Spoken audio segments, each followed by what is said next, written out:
if you want to make an image of a food or drink that sells, I think you should understand like what makes that food or drink delicious. Yeah.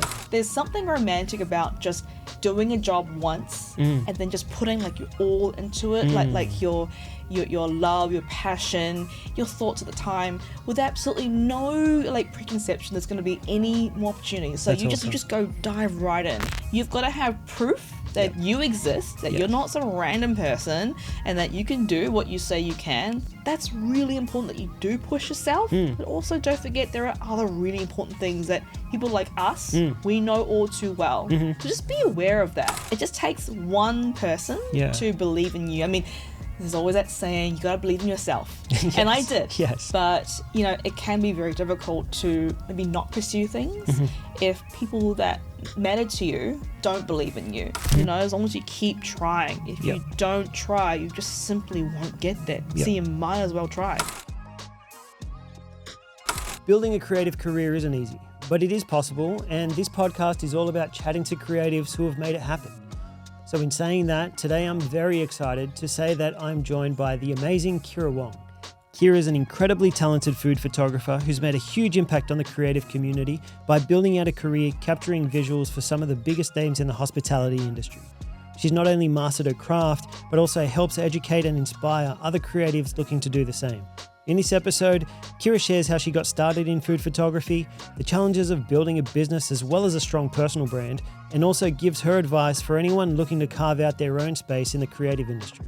To be honest, this was just a really insightful chat about life as a creative. So if you're a foodie, a photographer, content creator, or if you're just looking for inspiration to level up your creative journey, this one's for you. So let's get into it. I'm very excited to have you on, Yeah, Kera. me too. Yeah. I feel like I know a lot about you, even though we've only just met.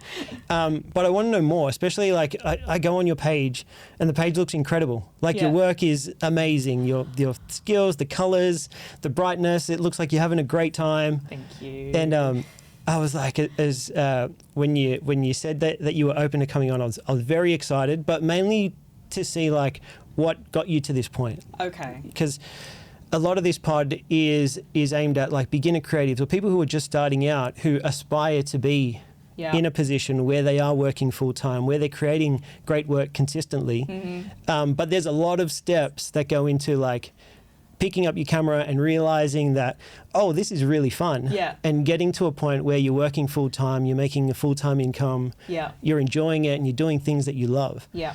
So I'd love to know like, to start off with is like, when did you first realize that this was fun or enjoyable? Because I think there's a point where you pick up your camera and you're like, this is fun. Yeah. And then later on, there's a point where you're like, hey, I can actually make money from this. But there's like a lot of steps that happen in between there. Yeah. So like from the very beginning, like when did you realize that this was something that you enjoyed? You know, I would say that I think I always knew I enjoyed photography. I always enjoyed making things because I always enjoyed that since I was a child. I was always very artistic. I was always really good with my hands. I loved making things. I loved drawing things. And I know firmly I was a visual learner and I'm a very visual person. So when it came to the photography, I just decided one day, after thinking about it for a long time, I'm just gonna go for it. I'm gonna buy a camera. I'm gonna take the photos. And I did food because it was the easiest. It is so accessible. Food is a thing. I mean, yeah, sure, street photography, people, also accessible. But you know, food is easy. We eat it every day, and we eat multiple times a day, and we cook it. You know, it's right there. And also very private too, very intimate. True. So I'll go to a restaurant or a cafe. I'll take a picture of my food, my cookie, my cake, my dinner, my cooking. And then I realize, I probably should share this because I'm new to Australia. So I'm actually not from Australia, by the way. I'm from New Zealand. Okay. So I just gotten here and I had like not many friends, and I realized this is a great way to make some friends, share some work, maybe get a little bit of attention, some notice. Wow. You know, there's nothing wrong with that. How long ago was this? This was, oh my goodness, what year is it? 2018, 17, around that. Okay. Yeah. Yeah, so, wow. 8 years ago. 8 years ago. 8 years ago. But yeah, so to your question, when did I find it went from hobby to career? Or to like thinking like someone could pay me for this. Right, yes. So taking the photos, sharing it. I got so much good feedback, validation. I really enjoyed it. I found myself craving to go out and capture content. And then around that same time, I was also looking for any kind of like marketing, creative position, and I also wanted to leave the job and the career that I was currently at. Cool. Yep. You know, so I was hoping that I could make it to the next step by kind of pivoting. And so yeah, food was just a no-brainer for me. So yeah, I got a marketing internship position. Awesome. So someone messaged me on Instagram saying, "Hey Kera, you said you wanted to do this and this." And I was like, "Yeah." It says, "Oh, I know someone that's offering this position." I was like, "Oh, I'm just gonna go for it." Wow. I had nothing to lose. I was like, "Why not?" And then the feedback was, like when they hired me when they brought me on for the internship, and then eventually hired me, by the way, they said we liked you and your work was promising, so it was just a no-brainer. So that's when I realized, if people like you think that my work is good and I can make some money from this, then I don't see why I can't improve and then make more money, you know? So my brain was like, someone wants to pay me for my work currently, which makes sense that they would want to pay me for my work in the future, as long as I kept improving. So that was the logic in my head about that. You just need the proof, right? Like someone that believes in you, like, we will pay you for this. Like, if this person pays me, then surely there's other people out there exactly who think the same thing. It just takes one person to believe in you. I mean, there's always that saying, you got to believe in yourself. And I did. Yes. I did believe in myself, and I still believe in myself. But, you know, it can be very difficult to maybe not pursue things if people that matter to you don't believe in you. Correct. So it does take just that one person just to go, you're amazing, you can do it, and then go for it. Yes. I think it's important, mainly for confidence, right? Because it's very hard to have confidence in your work if people aren't saying that they're willing to pay you. And there's so many people, like anyone with a phone is a creative right now. And you can go online and there's amazing work everywhere. Yeah. So it's crazy, but without not the validation, but other people approving your work and saying that it is good and showing that they actually mean what they say by paying you. Yes. It gives you confidence. Yes. So I think it is important.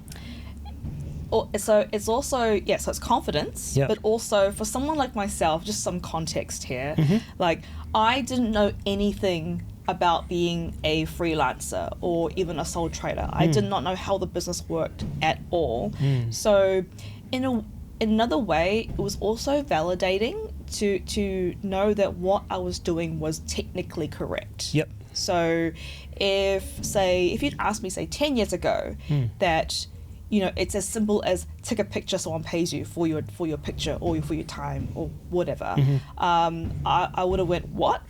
My brain cannot compute this idea of exchange or service. Yes. You know, so I think the way that my brain kind of settled into understanding that, hey, you can create something for yourself from scratch. No one has to direct you. You are the master and director of your craft, and someone will pay you for that. It's like, wow, hey, that sounds exactly like what I could be doing. Yes. And I'm still doing it. Yeah, of course. And I've been learning from role models and mentors this whole time. And I find role models and mentors from not just people like my old agency, people like, you know, you and my partner and my friends. You know, I learn little snippets from every single day.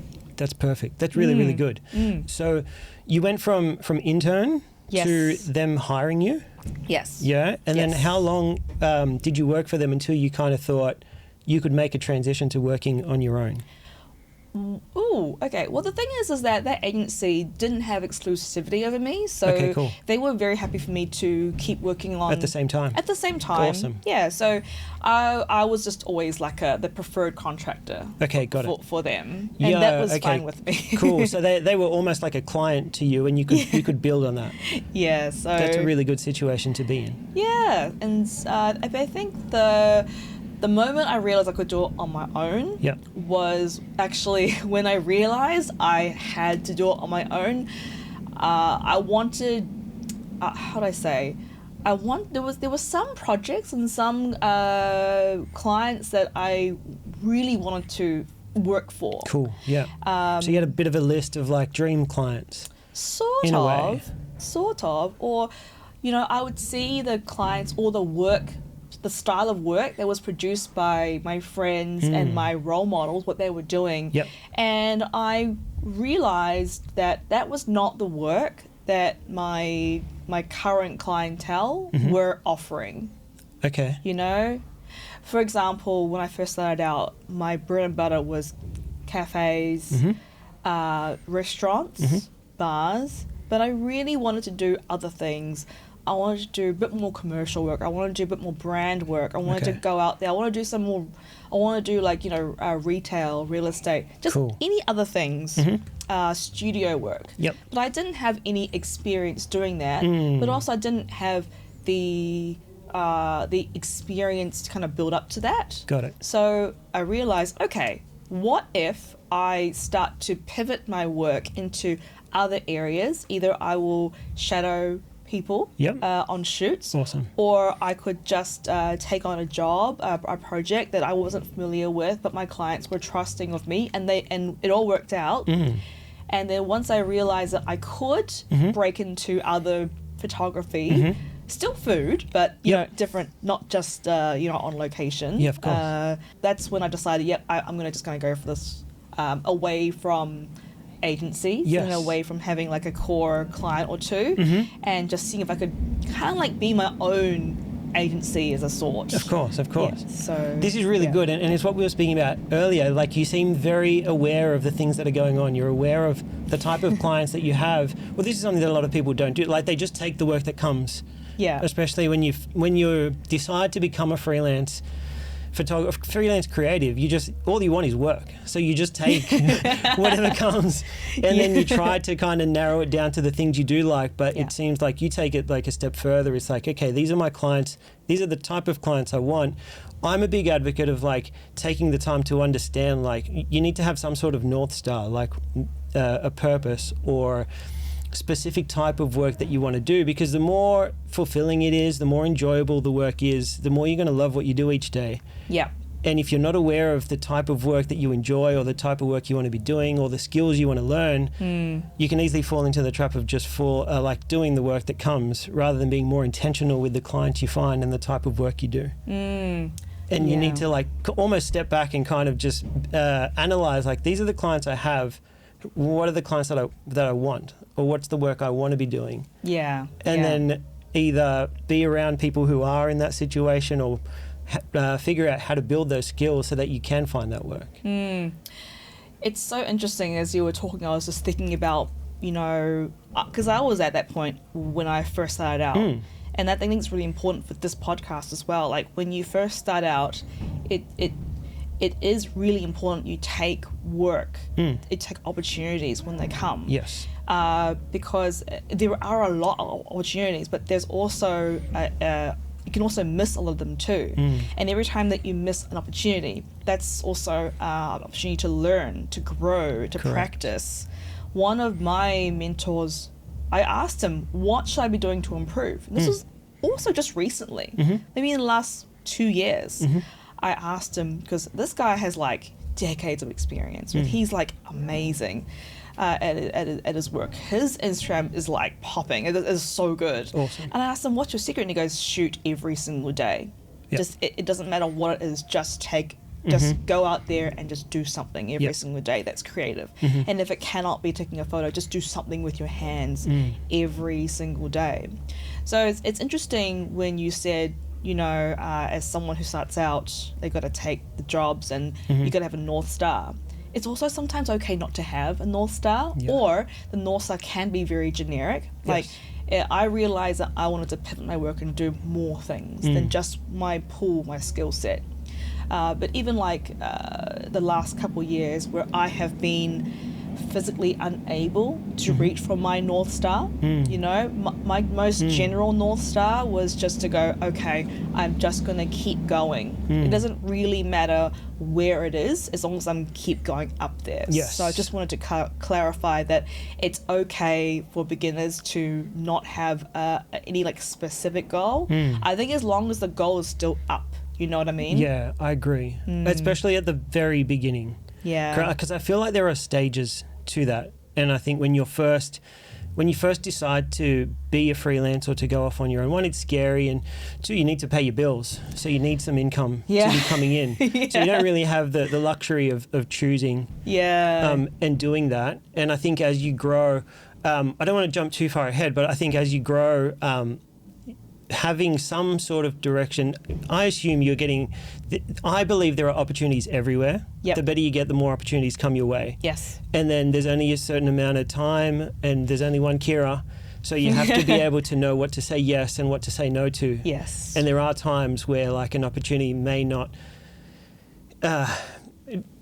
put you in the direction that you want to be going, you know? And it's more, it doesn't have to be very specific, but in terms of navigating opportunities, or something that I found hard for me is that I would be a yes person and I'd say yes to everything. And a lot of the times I realize, and I still struggle with it now, I say yes to so many things. And then afterwards I'm like, man, like it's taking away time to be doing things that could be leading me to where I want to go. Oh my gosh. Sorry, when you said like you're a yes person, that just reminds me of that Atomic Habits book. Have you read that book? I have. I've listened to it. It's a long time ago. All right. You might remember there's a little anecdote. What is it? I think the monk says like say yes to everything. But he doesn't mean you know, you have to agree to do this and this and this and this. Like just because someone says, hey, I've got a job for you, you don't have to say yes. That's not being a yes. He's saying it's not being a yes person. It's saying yes to opportunities and being open-minded about something. So even if you say no, that means you're technically saying yes to something else that's bigger. Or something different. Very so good. I want to clarify that for people who think, I've got to say yes because that's going to be the best thing for me. Yes means being open. Not agreeing to things necessarily. That's where I've gone wrong in the past. I say yes to everything and then I get overwhelmed with work. Half of it isn't really like fulfilling to me. And then I get upset and then I stop and I'm like, I put myself in this situation. Like I said yes to all of these things when I could have said no. And now I feel overwhelmed and stressed and overworked, and half of it is work that I really don't want to be, you know, doing compared to this other half of work that I really want to be doing. And that's still a learning process for me, but something that I'm aware of. Of course, but I totally get what you're saying. Yeah, but you're aware of that. Yes, correct. So you've been through all that opportunities, you've said yes, but now that you've done all the hard stuff and you know what works for you now, now when you say yes, you're now open-minded. Correct. You're working towards that. And I think a lot of these, like they're stages throughout your career. When you start out, right, you've got to take all these things, and a lot of the time you don't realize what you like and what you don't like until you do it. So when you first start out, I knew when I first started out, I knew I had to say yes to everything because I wasn't sure whether I'd enjoy it or not. There were so many things that I didn't realize I loved until I actually went out and did it. And I'm like, oh wow, this is so cool. And vice versa. There were other things that I thought I'd really enjoy and then just didn't really enjoy the process. But you don't know until you do all these things. True. Right. So I think when you first start out, it is important to be in that position where you are taking everything and trying everything and doing these things. 100%. Now, when you so you had your first job opportunity, I guess, as a creative, and then you wanted to build on that. How did you go about finding clients? What was your approach? Like, how do you build out this client list? Oh gosh, you know, this question is always so interesting. Wait, so your question was, how do I find clients? Okay. Or has it changed over time? Like when you first started out, like you had one client, not many people know you. Yeah. You haven't got a reputation. Yeah. I'd assume you'd get a lot of more opportunities today compared to when you first started out in terms of how active you were or organic sort of Look, clients. Okay, 100%. Okay, I understand. All right, so I don't want to sound like I'm humble bragging or something, but like I don't really find clients. They always find me. Awesome. No, which is great. But that's a good thing, right? Yeah, and it almost shows, I think that's great because it's a reflection of your work. It could be, but also I think because my kind of career, so to speak, my time as a content creator is it started from sharing work. Sharing the pancakes I ate at a cafe in Melbourne, or it was sharing like a cup of coffee that I had at a cafe in Surrey Hills. That's awesome. That I bought and paid for, took a photo with my fancy camera, shared it, knowing full well that it isn't going to make me any money. Yeah. But I love sharing. Yeah. As someone who does not want to be on social media, by the way, it's so funny.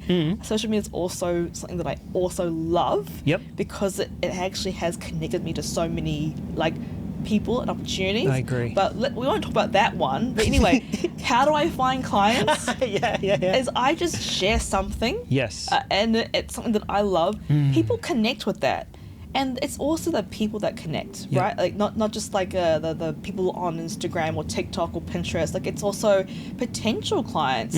Like I've had, actually recently, the amount of times a client will say, Kera, I've been following you for 5 years. I'm like, what? Yeah. That is insane. 5 years, I'm so sorry for the content you saw 5 years ago. You had to put up with all my posts.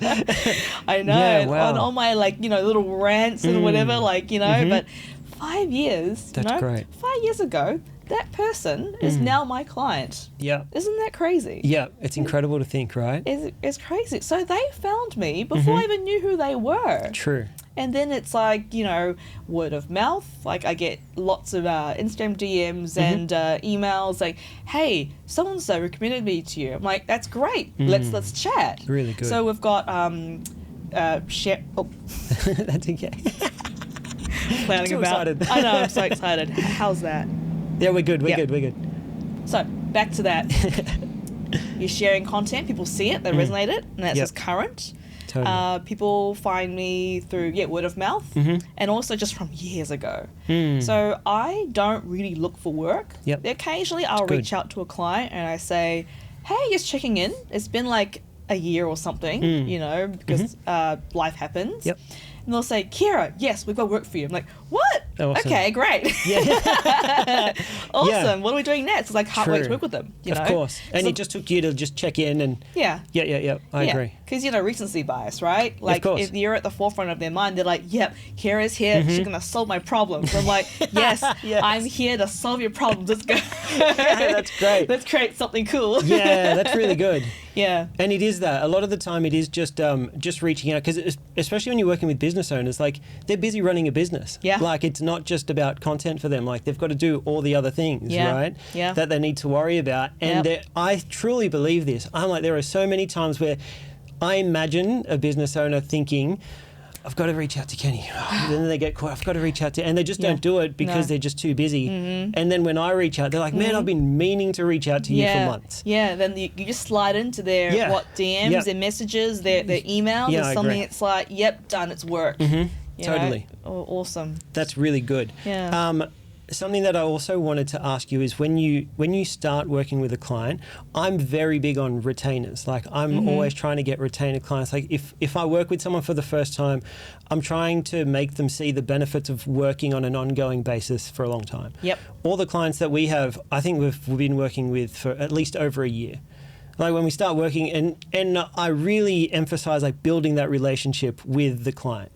I'll take phone calls for hours. Like I feel like one of my strengths is that, like rapport with client. Yeah. So that I can see don't that. really want to say too much, but I'm like, with all my clients, I don't feel like they're going anywhere because like we're so connected. Like Yeah. I feel like I'm friends with all of them. Yeah. And every time I work with someone for the first time, I'm really focused on trying to build that rapport and that relationship and get them to work with me ongoing for, like, there's no end date. Yeah.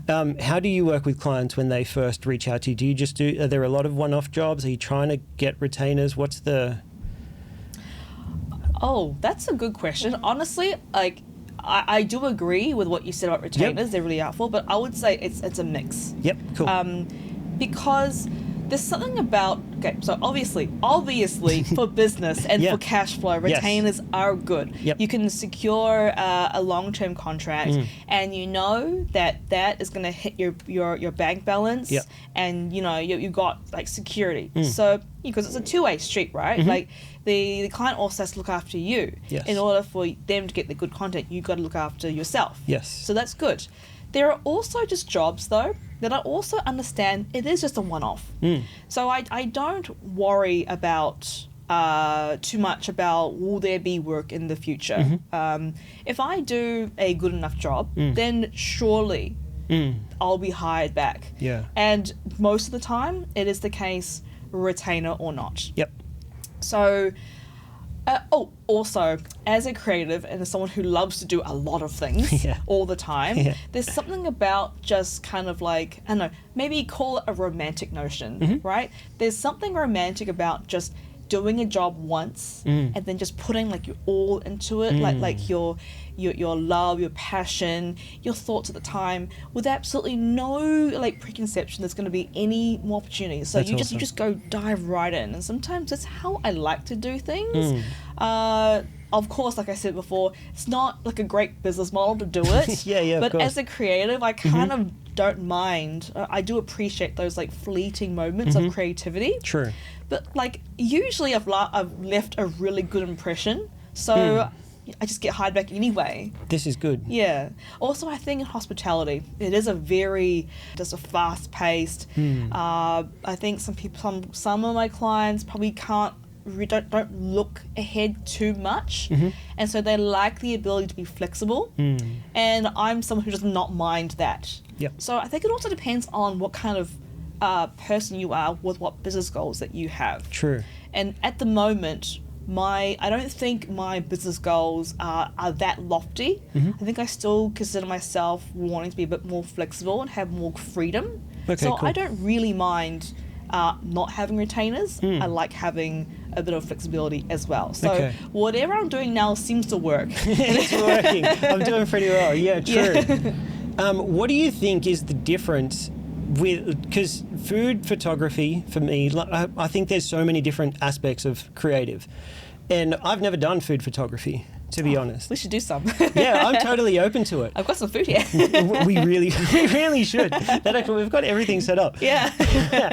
But I'm fully aware that it requires different skills. Like not just food photography, but any type of photography or creativity. I had a sports and events creator on before, and it's like the skills required to shoot events is very different to the skills required to shoot food, or I'm in the gym, or a documentary. And there's a lot of people, particularly clients who aren't in the creative space, that just think, you're a photographer, you can shoot everything. Yeah. And I'm like, no, if you wanted a food wish. photographer, you should probably get a food photographer. It will look so much better than me coming in. And even though I've shot thousands of photos and thousands of videos, I'm fully aware that it won't the end result would probably be a lot more consistent, right? If you actually got someone who shoots food all the time. What do you think are the differences in food photography compared to other aspects of creative? Because people who are going into who decide that they want to be a food photographer or get into food, there's so many decisions that go into your creative journey when you decide that. Like the skills that you need to learn would be very different. When you become aware and you're like, I want to be a food photographer, there's probably certain skills that should come before others when you're learning. Do you know what I'm trying to get at? I do. And like, what do you think people should be aware of if food is like an avenue they want to go down? Oh my goodness, so many things just rushed in my head at the Yeah, same no, time. I threw a lot at you just then, but I'm just like, it's just so different. It's a world that I'm foreign to. Yeah. Oh, look, okay. Well, since we're being beginner friendly here. Yeah. Okay, no. First of all, I'm going to acknowledge what you said. Yep. Yes. Being a photographer does not mean that you can do everything. There are people who are very, very skilled at lots of different types of photography. But yes, it is a whole different skill set. You need different gear. Yes. So, this is where the right lenses do come to play. Correct. That is where lighting does come to play. Correct. You Very have good. to have modifiers that shape light that come to play. Yes. But also, I always try to tell people when they first do food photography is that actually eat the food. Go out to dine the food with the food. If you're cooking, if you're gonna want to get into recipes and making things, make the food, make the drink.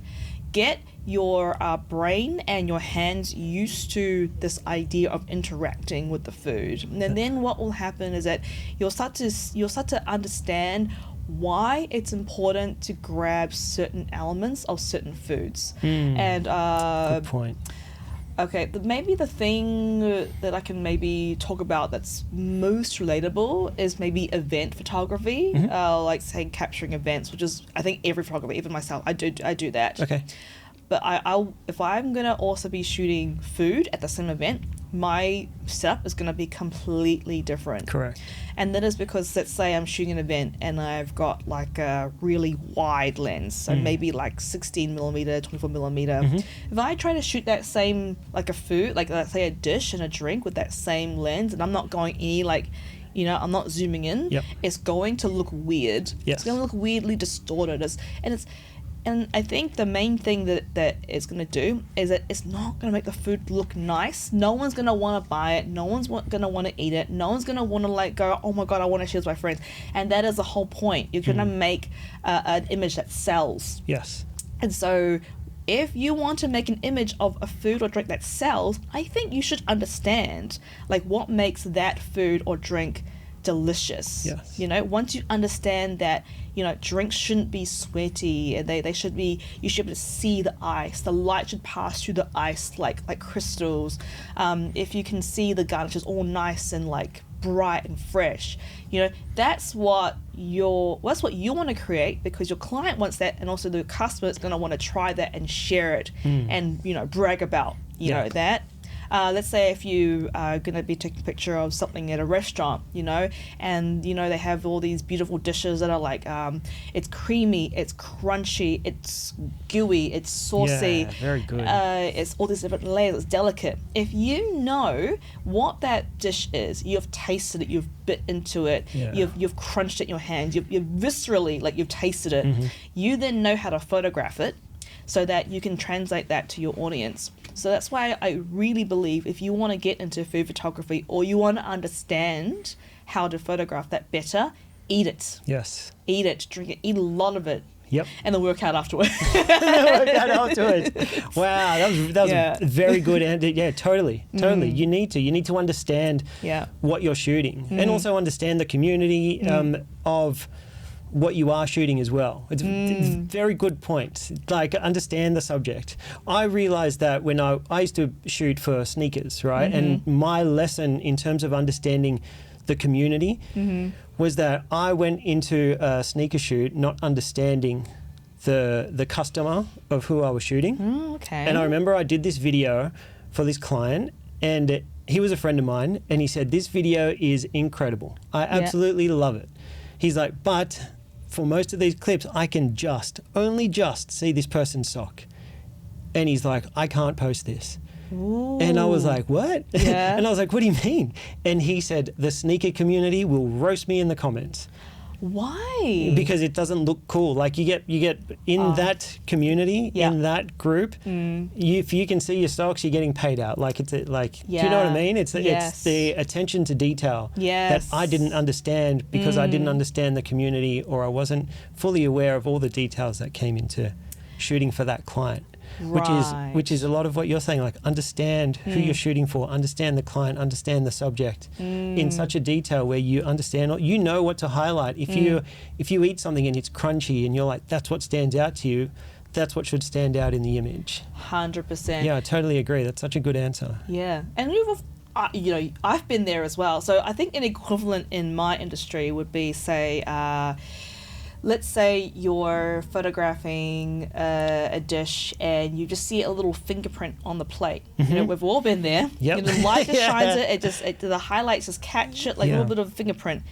And then you know what that tells the customer? Someone's touched this plate. Yep. That is disgusting. Totally. I'm not going to eat that. Yes. You know? Exactly. And, maybe no one will notice it. People probably won't. But I notice it. Yes. And I don't want my my consumers, or I don't want my clients' consumers to go, that's disgusting. Yeah. Someone's touched that. And the people who will notice that are the foodies. Yeah. Like the people that, that are really into this. They're the people that you're trying to... that doesn't build that... affects your reputation in a negative way.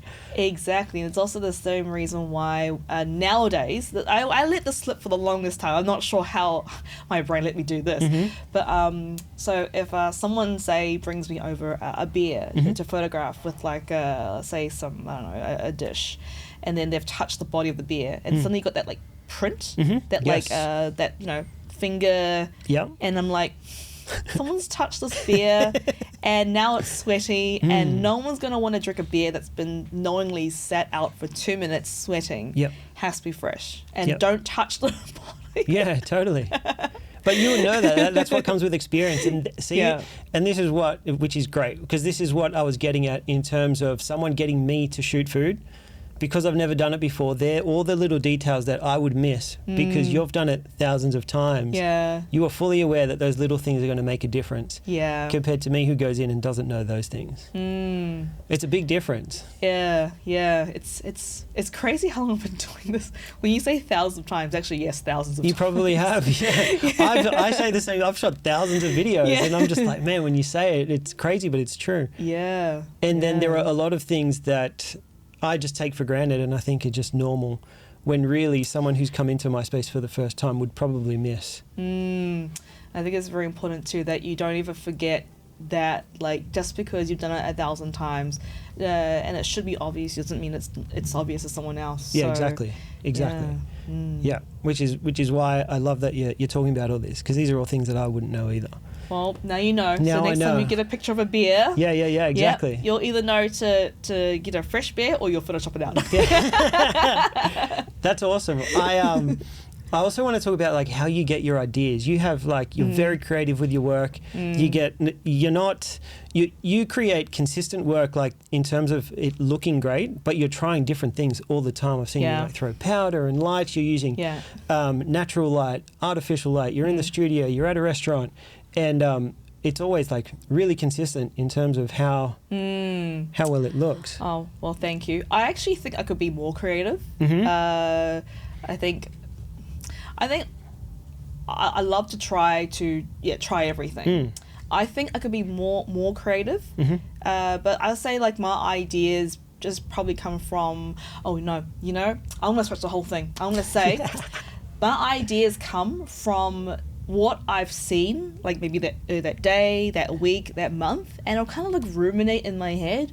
But also they come from the energy that I get from others. Okay.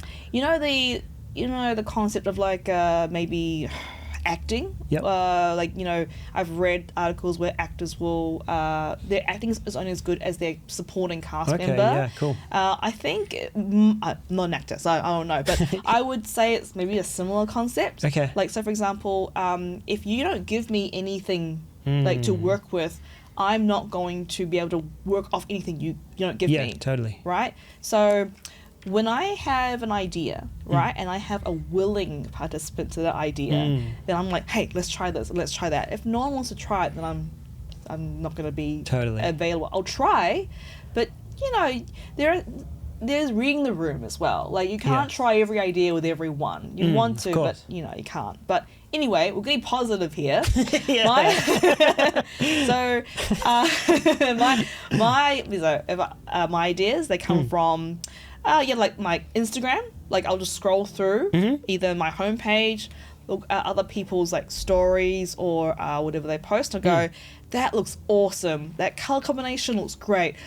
On my next project, if I see that color combination, I'm going to try that, you know? Or someone is doing that whole thing where they're, I don't know, maybe they're using like smoke and mirrors or flowers or nitrogen. Like, next time that I've got opportunity to do that, I'm going to do that. So I've got all these like, ideas on my brain. They just live there rent-free. Yeah, of course. And then I'm always doing mood boards and for my clients or myself. Like, for example, if I'm going to be photographing a restaurant that I'm not really familiar with, the cuisine or something, or some kind of like product shoot, I go, well, let's see what everyone else is doing. So I'll go on Pinterest, which is great. Lots of Americans, lots of Indonesians, lots of like Europeans use it. So you got lots of information and visuals you can just grab, like basically add like a pin, and just do that. So in my hand, I've got these like visual ideas on my hand. I'm going, oh, if I use this lens and I get that lighting correct, yes, I could do that.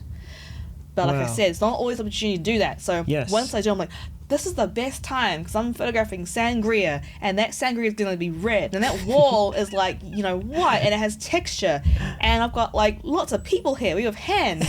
Suddenly, we've got hands everywhere, and we have room to get messy. Yeah. You know, so that's what I'll just do it.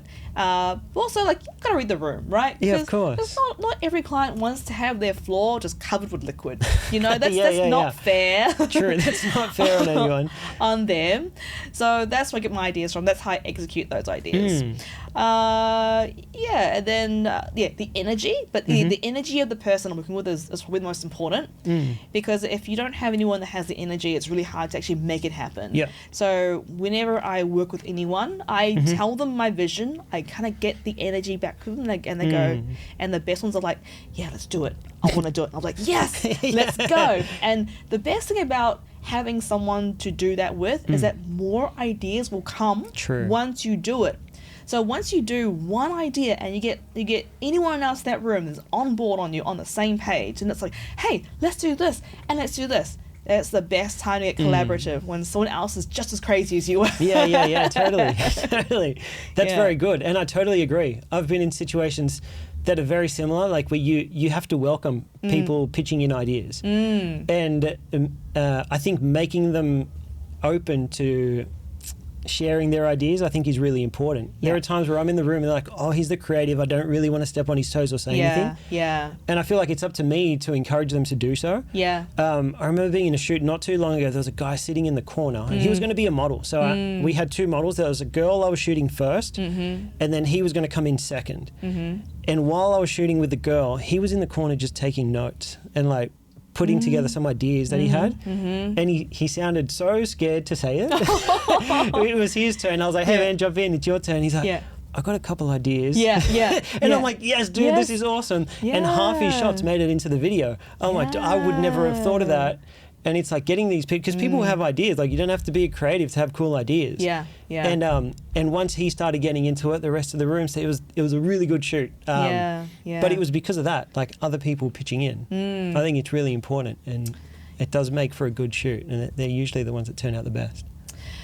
I also know that there's sometimes not room to share ideas. Maybe it's usually more on those highly organized photo shoots where maybe budget is constrained or time constrained, and it's just important to get the shot and move on. And like, I even just get that on just very casual shoots. Of course. You know, if I've got an hour left to go, I'm like, oh, I better get this done. Yes. The room of creativity. But also, you know, if you set that expectation that you are a collaborative person and that you do work better, or you prefer to work with a collaborative mindset, and you can find clients that share that same sentiment, you know, there's no reason why you can't open yourself up to being creative and also invite that. So I'll be doing some projects with some clients who they want the safe photos, but we've made sure to get the creative stuff after. So you can also like prioritize like when those ideas can come out. But I'm exactly the same. Very good. But I bet that guy was like, I know Kenny's creative, I'm gonna just write these ideas that I know he'll be on of course. And I think and that's the part of like the preparation that comes into it. Like when there's a brief, and I always come in, I'm like, these are the shots we need to get, because I know that these are the ones that we want. once we get those, then let's be as creative as we want, especially when Yeah. you have time constraints, right? Yeah. But it's like establishing yourself as the person who's done it 1,000 times and being like, guys, we need to get these shots first. Yeah. And being the voice and the person that directs everything. Mm-hmm. And then once you get your shots and you know you've done your job, Yeah. Yeah. it's yeah. like, let's go, guys. Like, Yeah. feel free to Yeah. do yeah. other things. Yeah. No, I like that. That's the best way to work, I think. I love that approach. And I did want to talk about social media. Like, how important do you think, I think you've already said that, like, sharing your work is really important. So I'm very bad at this. I don't share as much as I want to. And I think it's because I spend too much of my time making videos for clients and for everyone else that I neglect creating for myself. And it's a struggle that I've had for a very long time. And I keep saying I'm going to, and then a week goes by and I've just got so much client work to get through. Yeah. And I'm just pumping them through, and they're priority, right? Because they're the guys that are paying. That I completely neglect my own page and posting for myself. How important do you think it is for someone to be consistently showing up on social media? Because you do a great job of this. Oh, so important. Yeah. Again, you've just, I had like 6 things in my head that just, Yeah. like I thought. No, you do a great job. For someone like, Yeah. I know how hard it is to have continuous client work and to be showing up all the time, and to show the client that you're like focused and like, I'm focused on you and I'm putting in effort, but at the same time I'm shooting BTS. You know, it's very hard to do. Yeah. And well, you find a really good way of doing it. well, thank you for that. I mean, so I would say, well, firstly, to answer your question again, yes, I'd say social media is very important. And I'm not just saying that because I'm on it a lot.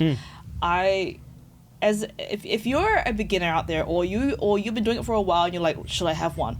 Absolutely. What is the one thing they always teach you when you first start out is like, you've got to be seen. You've got to have proof that you exist, that you're not some random person, and that you can do what you say you can. But also, social media has become, more so recently with TikTok and the like authenticity, is that they also see a bit of who you are, like what kind of person you are, like, because if there are literally tens of thousands of creators out there, photographers, videographers out there who are technically can do the same thing. Yeah. What makes you stand out? Yes. You know, who is Kenny? Who is Kera?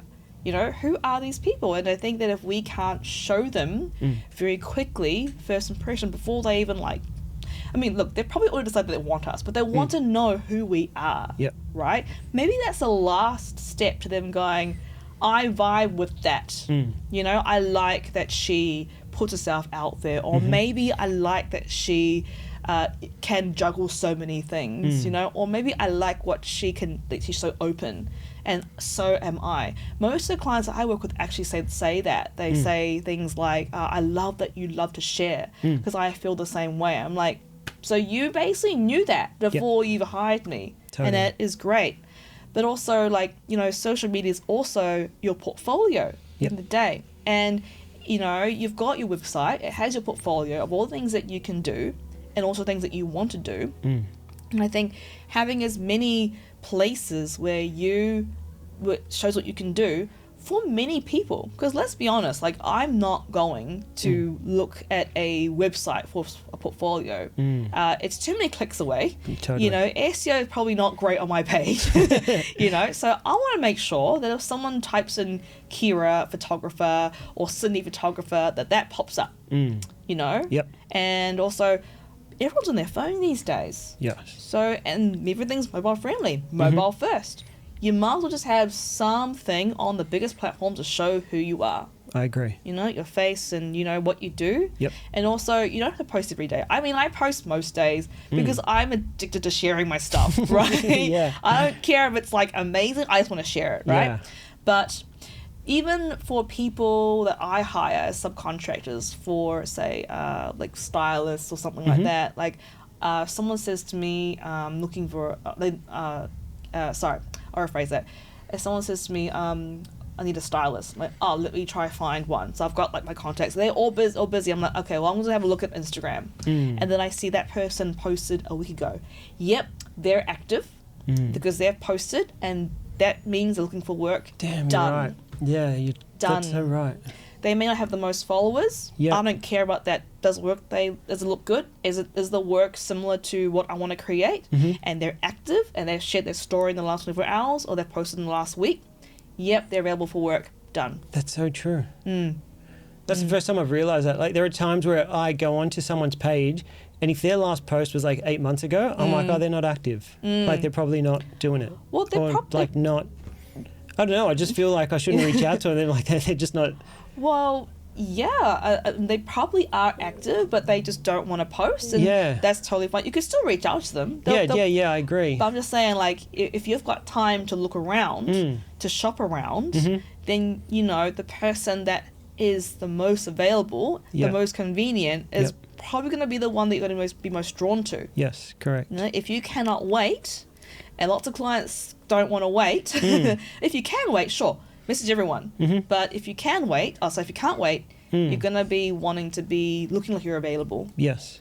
So that's why it's important. Totally. And people need to know you exist. I had a mentor who told me that when I first started out and I started getting work, he was like, Kenny, like, you're good enough. Like, it's realizing people want to pay you for what you do.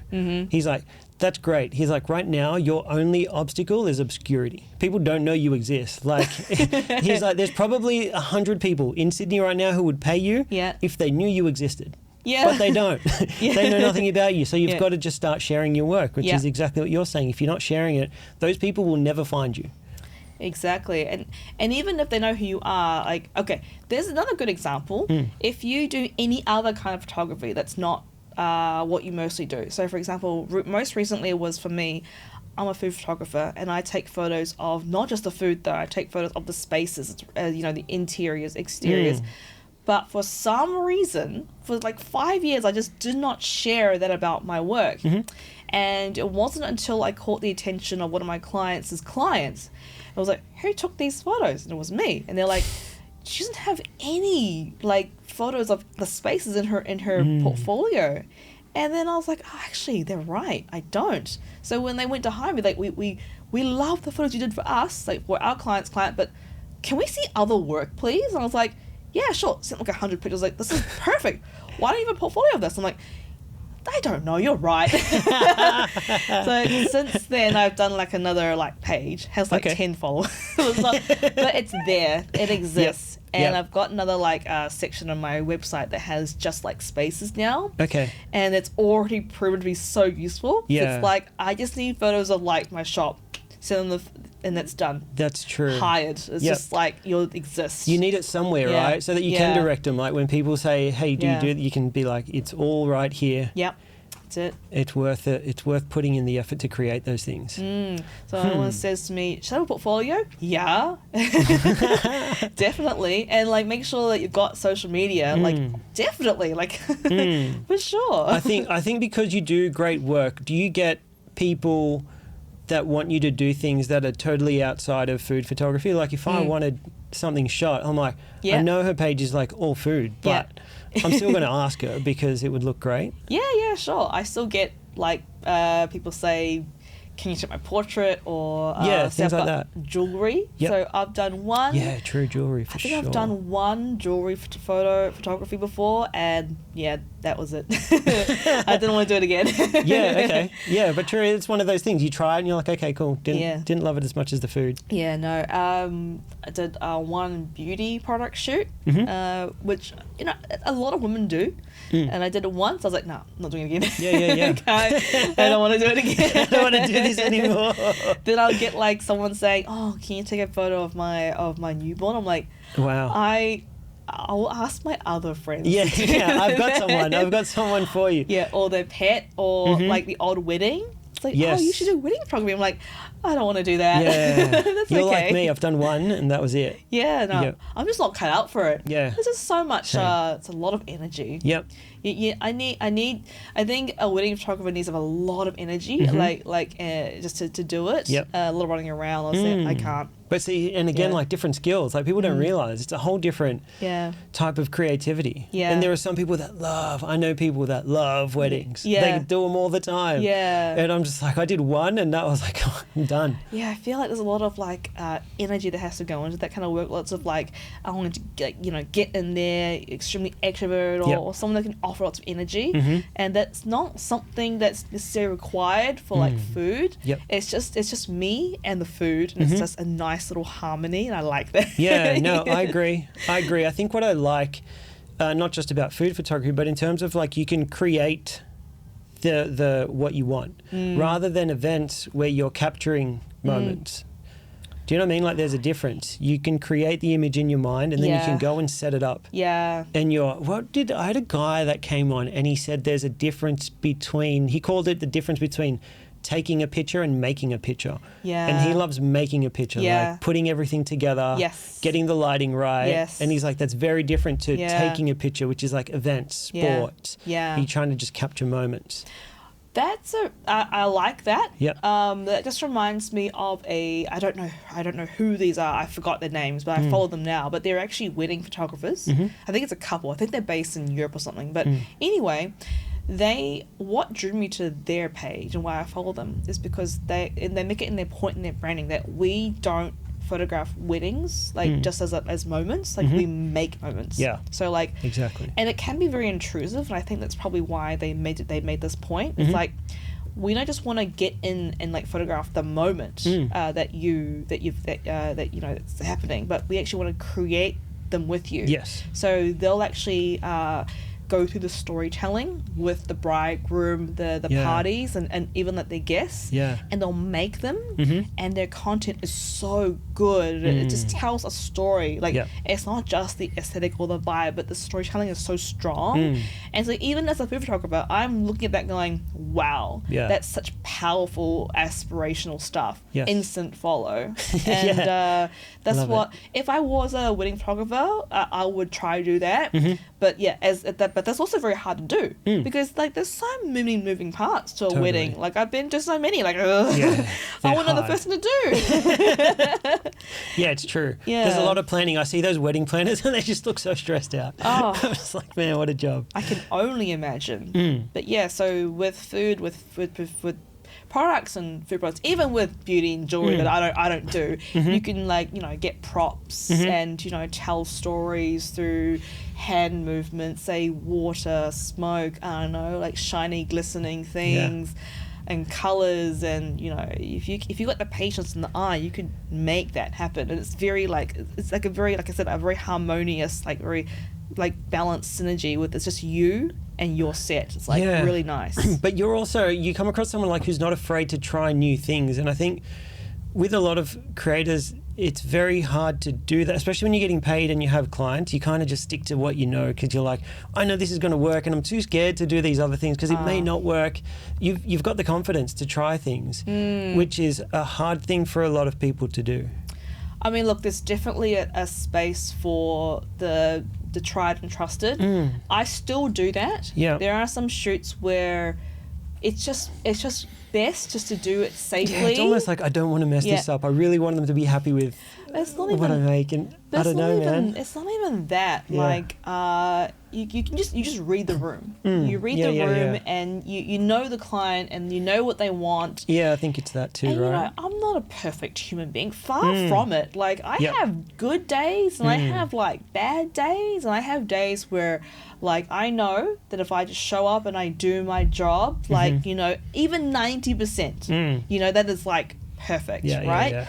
And so, but there are days there I just have a like a procedure, but even that procedure always has like ideas I've done that always work and they always hit. It's kind of like a playbook, Very good. But then I read the room and I go, let's try this and let's try that, and then it's kind of like you're making your recipe. Like say you make the same, I don't know, like pasta every like week or something. This time I'm going to put a little bit of chili in it, or I'm going to put this like really random like spice or this thing in it. And that's what I'm trying to do with even my procedural things. Yep. So like there are times where you're right, I'm not afraid to try things, but there are shoots, there are some projects you just got to have a playbook to make sure that you've got it. Yep. That even on your days where you don't want to show up, that you do show up and you just knock it out of the park anyway. Yeah. And then if you find that spark, just go for it. If you don't go for an idea and you leave, you're going to be so disappointed with yourself. Totally. You're going to look at those images and go, why didn't I just do it? Yes. You know, and like, it's okay. You can do an idea. If it doesn't work out, they're not going to like resent you or anything like that. At least you tried. Totally. And what's the thing about like life? Like you just got to try it. Beginners, you just got to try it. Yep. You just try it once. If it doesn't work out, try it again another time. You know, you try it once, but they're like, can you just try something else? Keep going. Like, yeah, okay, try it again. And try it again. And then read the room. Yeah, okay, let's stop trying. Yeah, but by then, enough tries. But the third time's usually the charm, right? Yeah, so, true. yeah, like, just got to give it a go. There's no harm just giving it a go at least once. Yep. And that's probably why maybe that it looks like I'm not afraid to try, because I just try it once. If it works out, great. If it doesn't, whatever. There's going to be opportunity next time. Always. And when you do take the opportunity the next time, you've learned from that first time where you messed it up as well. Do you know, like, I think there's always a learning experience, even when you do fail. It's like, you can look back at that failure and learn from it. It's like, you can look and be like, could have used a different light, different lens. Yeah. You don't get that opportunity to analyze that if you never tried it the first time, right? No, and like, even I was doing a project this week, and I was like, oh, why did I shoot a black plate on a black table? I'm an idiot. But that's fine. I tried it.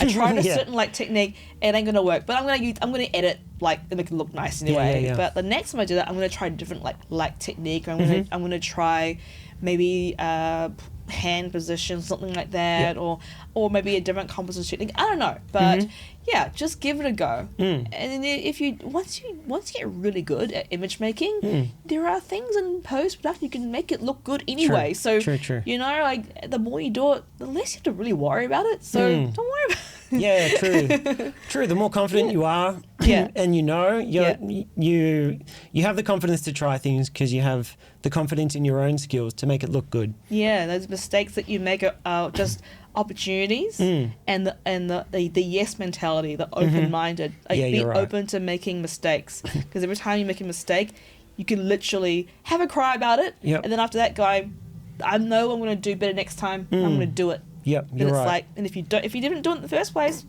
what was the point? You're right. You're totally right. I really want to ask. I know that we're keeping this as positive as we can, right? Hit me with it. Yeah, but it's more so like the challenges that you went through, like the big challenges, the obstacles. That, you know, I've had times where I'm like, why am I even doing this? And it's like, there are so many times in my career, like, I've been doing this for 5 years, and there'd be something really difficult that I'm going through, and I'm the type of person, I know I shouldn't, like, in hindsight, I'm like, I probably shouldn't have just tried to do everything by myself, or tried to figure things out by myself. I didn't know many creatives, my friends weren't creative, and I feel like it took me a very long time to get to where I am. And there were also times where I'd be going through like something really difficult, and in my head, I'm like, I know there's a faster way to do this. I wish someone could have said, hey man, don't do that. You probably shouldn't do it that way. Yeah. But me, being the person I was, just figured it out and went through those obstacles, probably the hard way. Can you think of times where like things were really hard or challenging that like you wish someone had told you when you first started that you could have avoided? Dude, this happens to me almost every day. Got heaps of these. Look, the first thing that comes to mind about challenges was when I re-injured myself. Okay. And I think we may have discussed this earlier, so I'll just say it again. Like, I'm someone who actually severely hurt her back when I was 22, 23 at the time, and I basically slipped a disc. Oh. So I have a slip disc, and that's actually not fun at all. It actually is really hard to walk, hard to stand, hard to sit sometimes. And then after doing whatever you just did, you know, like doing everything by yourself, you know, finding it very hard to connect with other people, other creatives, you know, thinking you could do everything, you know, I actually re-injured myself, and it put a lot into perspective. Like, there was a good like week or two where I had to lie down because I couldn't walk. I literally couldn't walk. But I lay down and I was like, what am I doing with my life? Like, why did I spend so long like actually killing myself? This is ridiculous. Like, maybe I'm not cut out for it. Maybe I'm not strong enough. Maybe all these doubts just flooded in my mind. But the thing is that mental health is really important when it comes to this kind of work. Like, you know, for me, hurting myself put me in a really dark space. You know, so my mental health, along with my physical health, was not in a good space. So, well, the thing is also that I've learned in my 35 years of being alive, and also having opportunities to have therapy, you know, have group sessions, you know, having support of loved ones, is that when you are at your darkest, it is absolutely normal to have dark moments and dark thoughts and think you can't do things and that things are hard because you're in a really bad state. Why? You can't be in a bad state so as to step out of it. If it was that easy, right? So what I try to remind myself is that... Like if I could snap out of it, I would, bro. Trust me. It's like, stop, you know, just be fine. I'm like, oh my God, it was that easy. Yeah, of course. But so when I was in that dark period and I did actually have a chat with my partner, and I was like, I actually don't think I'm going to do this. As soon as I think I'm going to have to quit because I can't hack this. I clearly have a problem delegating, and I clearly have a problem. I control things. Yeah. So after this, I quit. No more. But then, you know, my clients were very supportive, and they're like, I know you're not up for it, but would you mind, you know, just helping out? And then it's almost like, what injury? Like, what bad mood? They needed my help. And also, I love to create. Like, I had nothing to share anymore. I was like, wow, this is actually not... This is boring. I'm going to get out there, but I'm going to take it at my own pace. And then, like I said about mental health, as soon as I got better, the healthier I got physically, the more healthier I got mentally, and I got healthier. And suddenly my thoughts were far more positive, and I was far happier, and I was more willing. I was no longer like fighting this imaginary thing of like self-doubt, whatever. Were you doing things differently? Like when you came back, were you like, okay, I'm going to do it a little bit different so that I don't end up in that situation again? Or? I think I completely changed at least half or more than half of how I was approaching things. So, as mentioned earlier, I like to be somewhat flexible, to be creative. Like, I love the romantic notion of kind of doing a project and, you know, you just never knowing what's going to happen, so you just do it. I realized that's only going to work for so long. I need a bit of structure. I need more structure, and I needed to pace myself, and I had to delegate more. And then I found the power of just reaching out to more creatives. I have way more creative friends now. Awesome. I have way more creative support. So I started to rely on them, and that allowed me to have more free time. Awesome. For myself, more space, more headspace, and more time. Because time was also important to heal the back as well. So going back to that, when you're going through a dark time, seriously, just give yourself some space. Cut yourself some slack. Or don't for a while. Have a good cry about it. Take it out on in a way that's healthy, that works for you. And if you really love the thing you're going to do, you'll just come out of it. And it does take time. It can take a day or a week, or in my case, like over 6 months. But I got out of it, and I'm doing great again. Yeah, very good. And I feel like you sound like you have people around you who support you. Yeah. In a good way, like your clients listen to you. Yeah. Right? You had your partner there who you could speak to, right? And when you have their support, it helps a lot. Yeah. Which, same, going back to what I like, when you feel like you're going through things alone and you're in a dark space, that makes it so much worse. And when you feel like you can't speak about those things, you know, it makes it so much better when you're like, I am having a bad day and I have someone I can talk to about this, and they're going to understand, and they're going to support me. We're going to figure this out together. Yeah. That helps a lot. Yeah, it does. Really does, right? And having clients, like there are times where I'm so busy and I'm falling, and I'll just tell my clients. Yeah. And they're like, cool, man, I totally understand. Yeah. We're business owners too. We know things get hard. Yeah. And I'm like, oh man, I was like overthinking that so much. All I had to do was tell him. 100%. A lot of my clients are, if we were not working together, I'd consider them my friends. You know? I mean, they're not my friends, but you know, there's a client relationship, right? Yep. But if we were not working together, they'll still be my friends. Yes. You know, we still talk. Yep. And sometimes I just show up to the shoot and they'll ask, how are you? I'm like, you know what? Today I'm just not really feeling 100%. But don't worry, all's gonna be fine. But I'm just letting you know, and they're like, oh, same here. Like I haven't slept, so and they'll just tell me like how they don't sleep, or like maybe like like new baby or something like that, or like opening new shop or something, or some kind of random life thing happens. You're like. Oh, that actually relieves me so much. Yeah, they get it. Yeah, they get it. I mean, at the end of the day, aren't we all the same? Aren't we going through the same stuff? The same problems? Especially when you're working with business owners too, though. Like, I've realised that too. And a lot of the times, the reason we talk on the phone so much is because they realise I'm going through the same things that they're going through. Yeah. And they feel like they have someone that they can talk to who understands what they're going through, as opposed to like their staff or other people, right? Yeah. And even if they don't want to talk about what's actually going on because it's professional, like, of course. It just feels like a common... Like, you've just got a common ground as well. Like, you're not just here just to work, but, I get it. Okay, let's get into it. Yep. Okay, let's do it.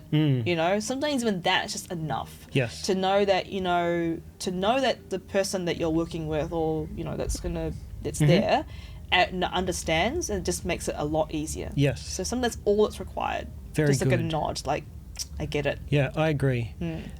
Something that I've learned over time and was terrible at when I first started was trying to find a balance between... I used to work all the time, like literally 7 days. Yeah, as many hours as I could. I really did. I didn't care. I lost all my friends. I really did. Like, I just stopped hanging out with people because I think because I got into this career, I felt late. I was like 33. And I was like, if we're the same person. But I thought in my head, I'm like, this is just a numbers game. Like, I just have to work a certain amount of hours. I thought it was volume. I was like... Oh, if it was that easy. If only it was that easy. Well, I think there's something... When I started, I was like, look, this was my math. I was like, it's going to take... If you work 5 years... full-time in an industry, that's how long it's going to take you to get to where you want to be. I wanted 5 years because I felt like most people don't give themselves enough time. They try it for 12 months, it doesn't work, they quit. So I thought, I'm going to do this for 5 years, I'm not going to decide anything else. Once I committed to that, I then thought, you know what? If a full week of work is 8 hours, Monday to Friday, like 40 weeks, 38 hours, if I work 10 hours, Monday to Sunday, that's 70 hours. So I've worked like 30 more weeks. So instead of getting there in 5 years, I'm going to get there in like 2-3 years. It's just numbered. Like, okay. So I literally committed to that. I was in a 1-bedroom apartment. I lived with nobody, and I'd work from 7 a.m. till 7 p.m. and I'd come to the gym and train for 2 hours. And if I did nothing else, that's 10 hours every day, and I'd literally do it for 7 days. And lots of opportunities come. It's great. Like, I'm like, dude, this worked. Within a year and a half, I was working full time. Yeah. I'm like, this is good. I go, what is very bad about this is that I lost all my friends. like relationships were terrible. And you can't work like this forever. And now I'm stuck in a situation where I have to work all day, every day, if I want to keep this up. This is one of those things where I was like, I wish someone told me to do this differently. Oh gosh, yeah. Do you know what I mean? And I do. What I've learned is that I need to find balance with work, with relationships. Like I'm in a relationship now, and it's like I need to prioritize that, and I need to also prioritize my health. And if there's an imbalance there, I'm going to feel unhappy or unfulfilled. And it took me a while to learn to be like, okay, on this day, like I can't work all the time. This is important because without this, my clients don't get the best of me. That energy that you said you spoke about on set isn't there because I'm not giving it, because I'm neglecting all these other parts of my life, and I feel stressed and overwhelmed and I don't feel healthy. Yeah. Is that something that you think about? Oh, 100%. Especially after your injury, I'm assuming. Yeah. Oh. It'd be something that you'd... Oh my goodness. I almost feel like everything before the injury was like a blur. You know, like everything you just said, I can 100% relate to. Yeah. And like, you know, with this particular talk in this podcast and what we want to achieve with it, like, you know, for beginners, is like, I would like, for the record, this is not what to do. Yeah. You know? Like, but it's also, I can understand why it's easy to fall into that. Yeah. Because here's your math was you work X hours, you multiply it, and you get there faster. Yeah. Right? Like, for me, similar but different. Like, for me, it was my role models are at this stage, and it took them that many years to get to that point. I wonder how I can expedite this for myself to get to that point. So it wasn't a matter of a bit of math, but also I would just constantly push and push and push. And I pushed so hard, I pushed everything away. You know, like imagining if you're on one side of the mountain and you got to push to get other side of the mountain, you know, you're not just pushing away all the dirt and the side, you're pushing away everything else that's important, you know, to the side. Correct. They're literally to the side and you get left behind. Yep. But what's crazy is that they've found other ways to get to where they want to go, and you're not together anymore. It's so sad. So, but, you know, it's great to know that I'm here. Don't get me wrong, I don't regret it. Yeah, well, same. maybe the back thing, but no, actually, I don't regret that either. No, I'm joking. I would say I have those thoughts a lot. Yeah. And I think it's because I think for some time I feel like I did a disservice to myself. You know, I probably shouldn't have done all that hard work, you know. But then I also remember that hard work brought me here. Yeah, true. It's brought me here. Yes, I've lost some friends, but we're reconnecting. You know, it's not like I can't just call them. Yeah, true, right? There exists a phone. You know, there exists a text. Yep. You can even put maybe a voice message now to people like, hey, long time. Yeah, you know, and then it's up to them to respond, and they always do because it's what they're friends. True. You know, sure, my back injury sucks, but now I'm at the gym pretty much every day. Awesome. Every day I'm doing something for that. Before that, I wasn't doing that at all. So really, all that pushing, all those mistakes, that realization that I did myself a disservice actually has done me a service. True. You know, I'm a far better person. You know, I'm healthier mentally, physically. Yes, I've lost some friends, but we're reconnecting. You know, and I've also made new friends as well. True, exactly. So, yes, if you're starting out and you feel the need to push yourself, that's really important that you do push yourself. But also don't forget there are other really important things that people like us, we know all too well. So just be aware of that. That's something that I wish someone would have told me. Maybe they did, but I wasn't listening. So. Yeah. You know? Just in my own world, yeah. Yeah, like I think I really wanted that for myself a lot. So I probably deliberately ignored it. But yeah, like I wish I did something differently, but also I don't really regret anything because I'm here now in front of you, having this conversation, being so wise and sharing my experiences. Like, you could only share these experiences if you went through all that to begin with. You pushed all that and you got here. So that's the main thing. No, very good, really good. And in terms of the opposite of that, what do you think have been like your biggest highlights? Like, are you a person that sets goals? And if you are that type of person, have you ever set like a big goal and achieved it? Yes. Like, what's your biggest highlights? Something that you're super proud of, you're like proud of yourself for? I thought about this question because, you know, you did send me some questions. Yep. And I did look at them. This was the one question where it was just so simple. It was just to be a photographer. That was the goal that I set for myself. Like, I'll give you some context, right? Okay. So earlier I said I'm from New Zealand. Yes. You know, and I'm not Australian. I think it's pretty obvious if you hear me talk, so I'm not Australian.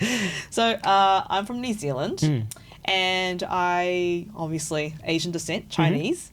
And, you know, we didn't really grow up we didn't really grow up in like a really great place.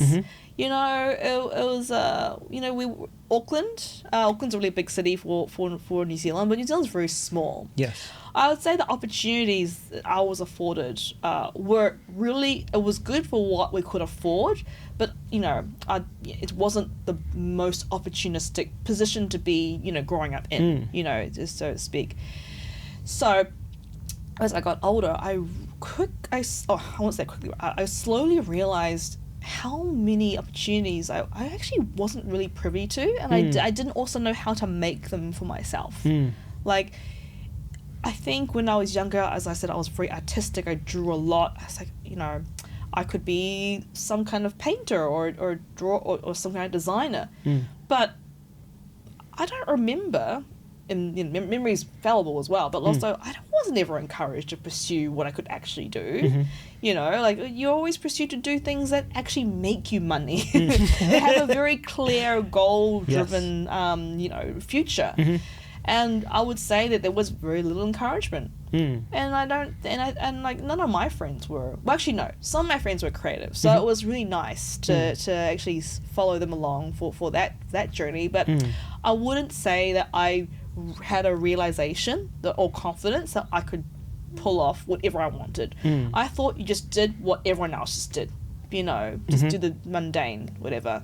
So when I came to Australia, it was because I wanted a different life for myself. It was really scary, but I did it. Was it because you saw more opportunity? Yeah, I just didn't have any opportunities in New Zealand, and I didn't know how to make it for myself.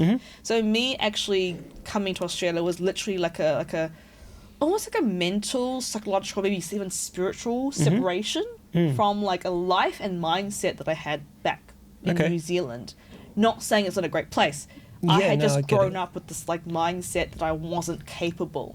But me coming here, separating from that, almost was like, I've got another life now. It was fantastic. Wow. And so earlier I said I wanted to do something like advertising or marketing, something creative, And so when I got here and I was like, I'm going to be this kind of person. Doesn't matter what I do, it has to be something more aligned with what I want to do. And so I made the goal of myself that I'm going to be something of that. So when you say, do I make goals for myself? Absolutely. I don't know if I make a lot of them, but this was like the one thing that I said to myself, I'm going to be a photographer. I'm going to be a marketer or something like that, a creator. And then when I realized that I was doing it because I was getting paid to, I was like, I've done it. Yeah. And then what that made me realize is I can pretty much do anything. Yeah. Well, I want to. Yes. I mean, I can't be a swimmer. I can't swim. But, I can't be an athlete because I'm not an athlete. Yeah. But, like, it did make me realize that I can accomplish my goals as long as I, stick to them. So when you ask me, do I create goals? Yes, I absolutely do. And then I just work towards it. Yep. At the moment, my main goal is actually nothing to do with like work. It's just to fix my back. Yeah. So my highest priority is making sure that I strengthen my physical body as much as possible. And then that will lead to better work to come. I agree. Yep. I love this. Now, we're coming towards the end. Okay. If you could speak to Kera 5 years ago, or when was it? 8 years ago now? 8 years ago. 8 years ago. If you could speak to Kera, an 8-year younger version of Kera, what would you say to her? That's easy. I actually already had this conversation, or sort of. Have you seen that trend on TikTok lately? The whole have a coffee date with yourself, like 5 years ago I might have seen one video of this literally yesterday. Yeah, so it's so funny. Your question is so like well timed. Yeah. But yeah, like so what would I say to her? Yep. I actually really wouldn't say much, to be honest. I just kind of let her just rant and talk, because she's gonna be like, damn, future Kera was right. No, so like 10 years ago I would have maybe caught Kera on like younger Kera on like a another dark time. Just being very like transparent here, like like I said before, I realized I had to really separate from the identity that old Kera had in like back in her hometown. Yep. It's like it was just a small place for a big head, I guess, or like a big ideas. Yeah, of course. But I was just so afraid to take the leap, or maybe I was procrastinating, or maybe I don't know, like something while I was there just was stopping me from trying and doing things. And so, like, maybe 10 years ago, if I would sit down with her and have a coffee, I think she would just complain a lot. I think she'd feel like, why me? Like, why is the world like this? Or why can't I do this? Or not even that. Not even like the whingy part. It might just be like there's something about how much weight I had.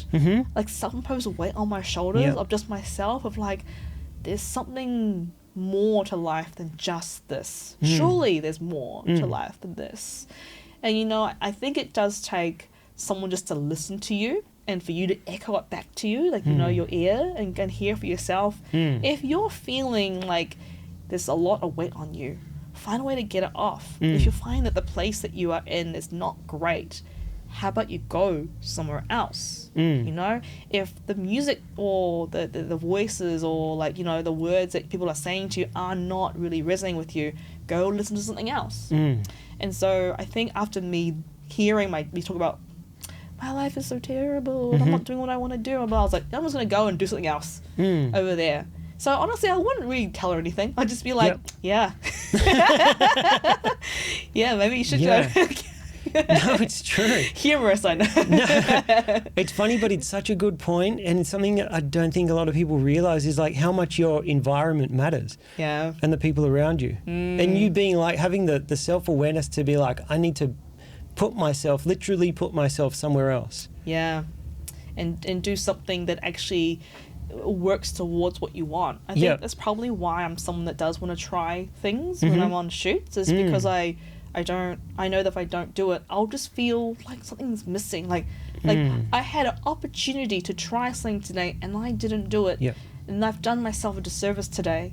Like that's why when I go to a restaurant, I always order everything that's crazy because I'm like, I don't want to walk away and like not eating that or trying that. Wish I tried that. Yeah. You might as well. Yep. If you might not go back. If you do go back, that's great. But there's usually the moment the opportunity comes, you just better to seize it or be open to it. Yeah. So that's so true. And I feel a lot of this, even at a micro scale, comes from doing that. Like you moved to a different country, so you tried something extremely different and like it worked out. It worked out. On a big scale.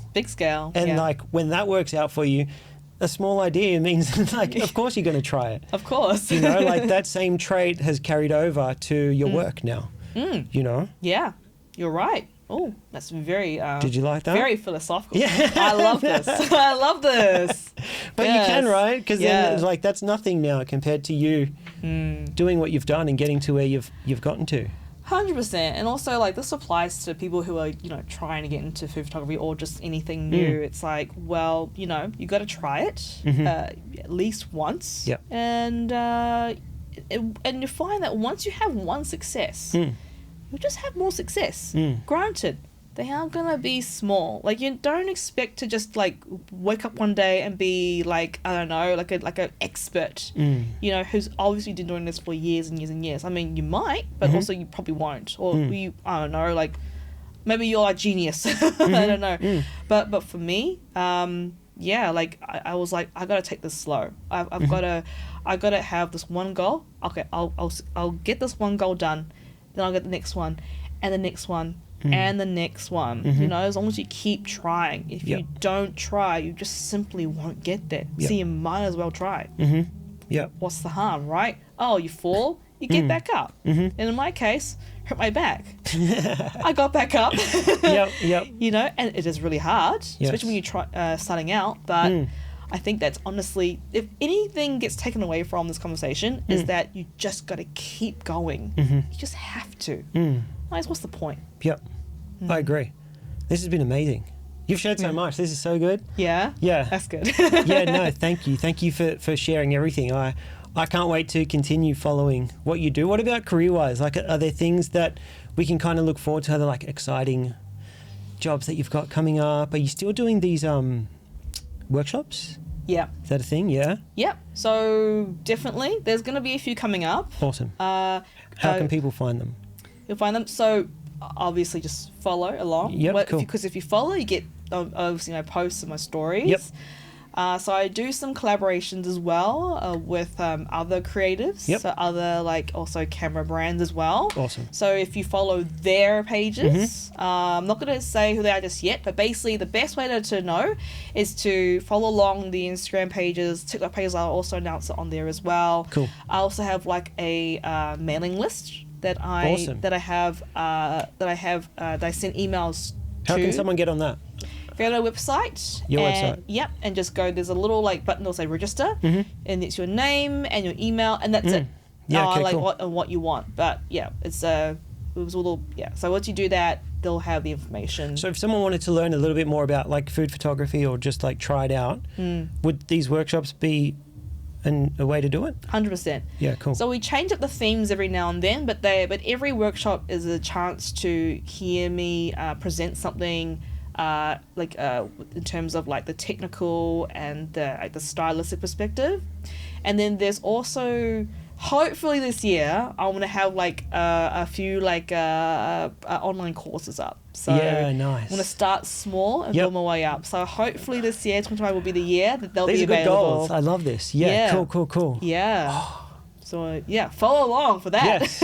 No, I will. I'm excited because I love that kind of stuff. I love people that do it, like expanding on what they do. And you know what I mean? Like not just doing the same thing over and over and over again. As great as that is, I still follow those people too. Yeah. But the people that are constantly trying to build on what they do, I think it's great. It's what sometimes I regret doing it, but I'm always trying to build on what I'm doing. It's like, what else can I do? What else can I do? And it's good that following people that do the same is great. It's good you do that. And also this conversation that we've had today, I think doing more podcasts and having chats with people you totally should. Oh my God, you should. Yes, please. It's really good because what today has done is also reaffirmed, even for myself, listening to myself talk and feeling passion again. I know that's going to translate well into what I'm going to present in my workshops and my courses. So thank you for having me on, opportunity to speak as well. Yeah, no problem at all. There's so much that I don't know if you know or not, but you sharing everything that you have today, you know so much. There's so much people can learn from you.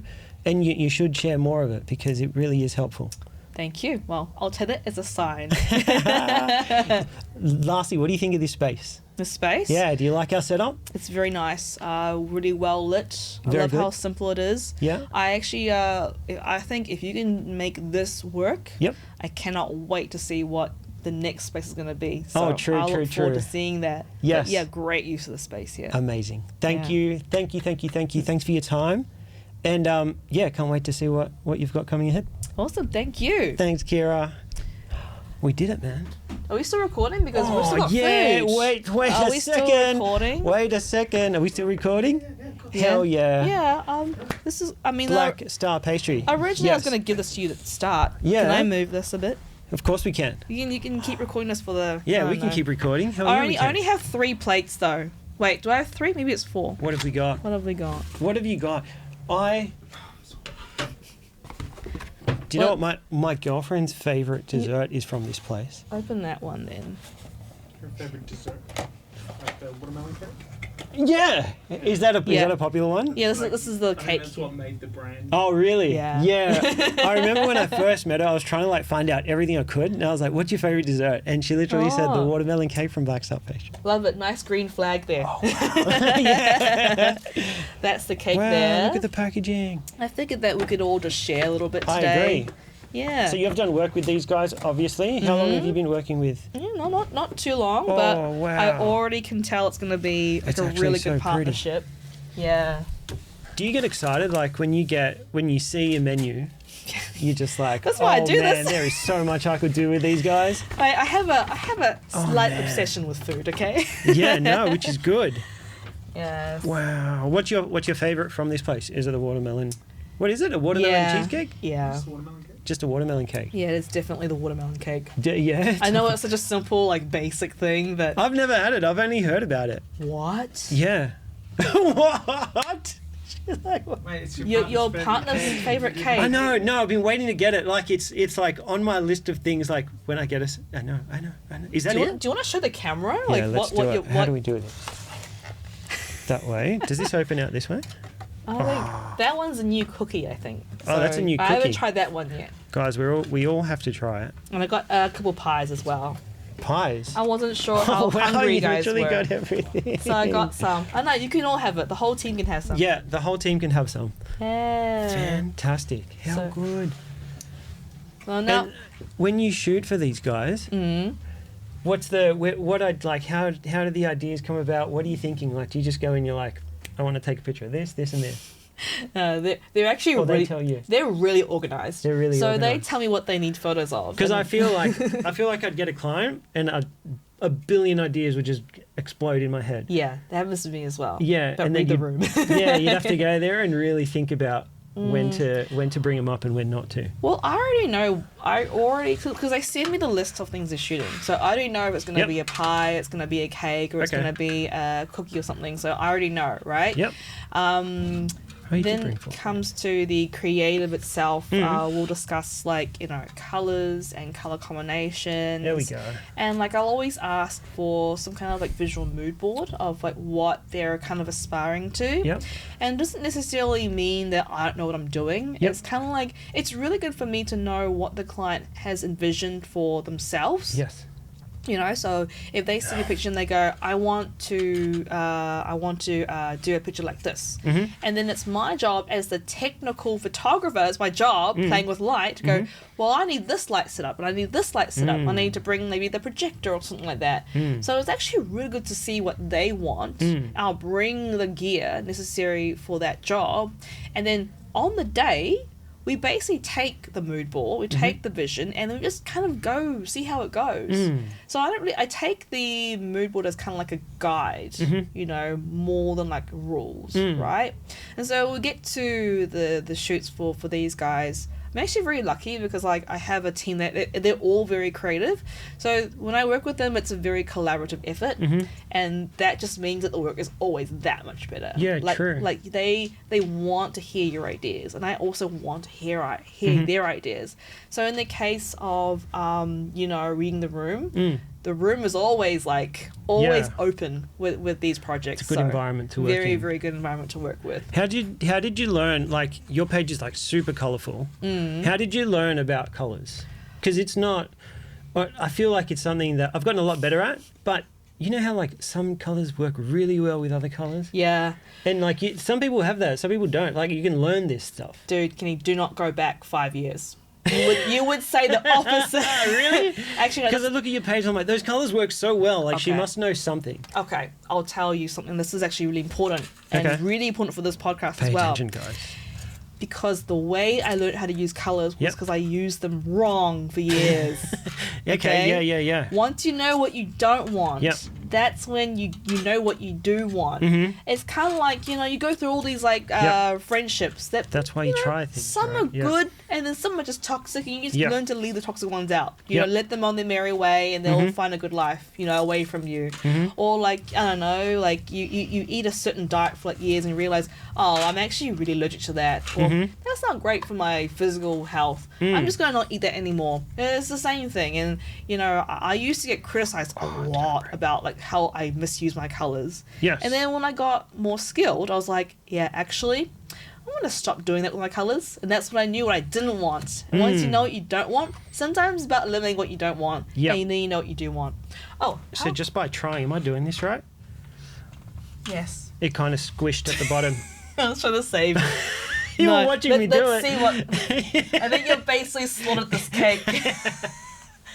I could feel you Yeah. watching me going, Maybe what is it? leave it What out is the he editing doing? room.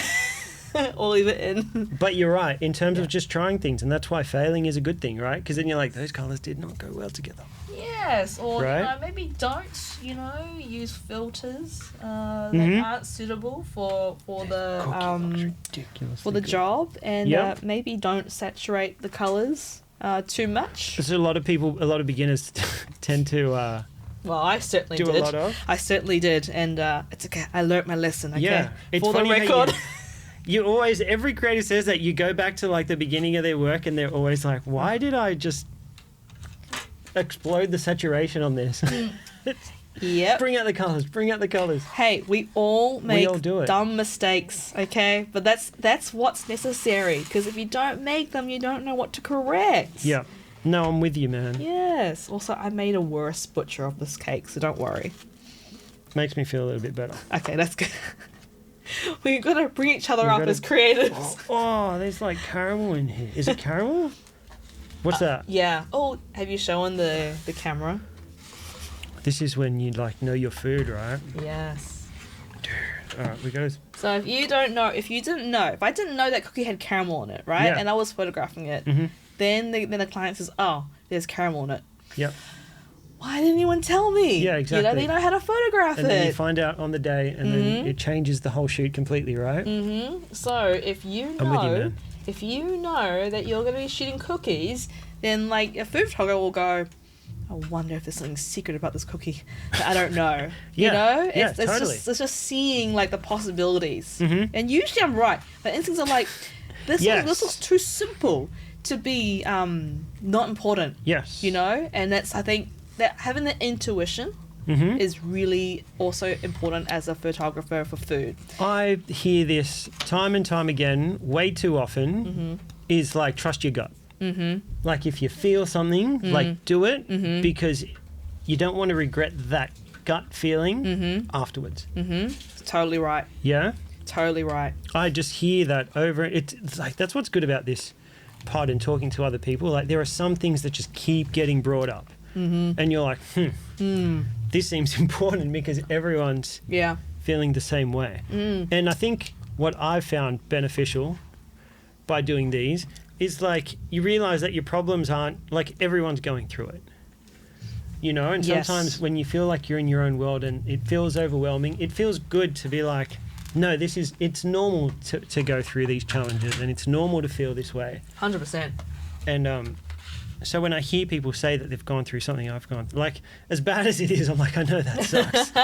But it does make me feel better because I'm like, it's normal. Yeah, you're not alone. Like a lot of the people that I mentor as well, like it's funny is not the right word. So like we'll sit and we'll chat, and I'll listen to them vent about like a problem they have, a creative problem or maybe a business problem, and I'll go in my head, wow, I was literally where you were like 4 years ago. I'm like, just Yep.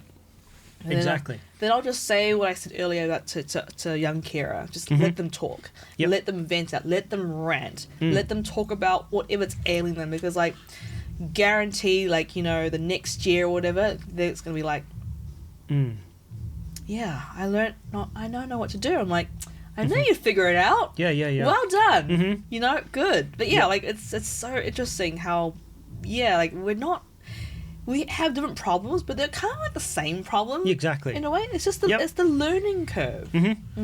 Which is what I was trying to get at, and it's something I keep trying to remind myself because I'm like, I look at you and a lot of the people I've had on, I'm like, you guys are so great at what you do, and there are times where you're like, I've been doing this for 5 years, like I know that there's a lot of people that will watch this that I probably can't help, but there's a lot of people that are out there that I can help. In that same way that you just said, there's someone who is where young Kera was, and they're there right now, and you could help that person. Exactly. Right? So this is really good. Good. I've tried to split everything into 4. Yes. Guys.